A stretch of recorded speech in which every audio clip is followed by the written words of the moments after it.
Isn't it strange how one can feel at home while being so far away from it? Among the letters, there was one that caught my attention.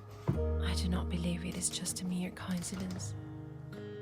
They officially welcomed us to the 17th autumn gathering of the Order of Wildflowers.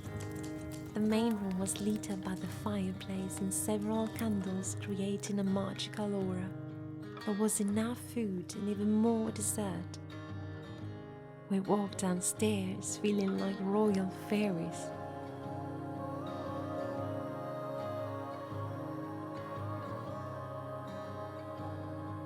She is a delicate flower, in danger of drying out. My parents are nothing like yours. My dears, no matter how poor or rich we are, given is always rewarding. Your letters never fail to put a smile on my face. Don't you think there is a certain mystery and melancholy in the air during this month?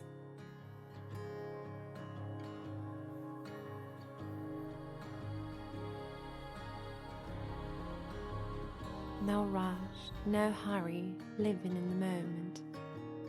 I believe I can finally understand it. Petramentum cor, nothing and no one we treasure in our hearts will